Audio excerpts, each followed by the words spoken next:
It's very significant. And whether it's earlier than we anticipated, perhaps, but I think it should not come as a surprise to a lot of people. How many stories have you read over the last decade?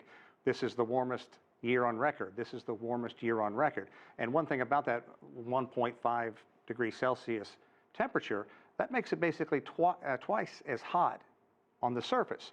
So basically, we look at places to live in two ways. It's either too cold to live in that place, or it is too hot to live in that place. So the real concern, I think, and I'm not a scientist, I've just covered this and talked to people really over the last 30 years, is hearing time and again that we are steamrolling toward this record heat.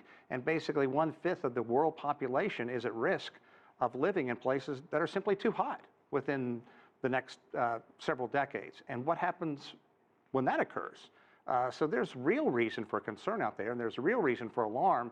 And the fact that Paris was 8 years ago, and the Trump administration clearly set the United States back significantly in its efforts to continue to try to combat climate change. If you look at the U.S. is the biggest consumer, it's the second biggest polluter, and for decades it was the largest polluter. For it not to do its share, there are a lot of people out there who argue this is feeding into that, and it's really, it's always been the United States that nations look to be the lead, and the fact that it hasn't for such a long time, and now trying to under the Biden administration, but it has been handicapped to a degree by the very staunch conservatives, but it's a real concern, and I don't, it's not a surprise, but I hope it doesn't get worse in the next 5 to 10 years.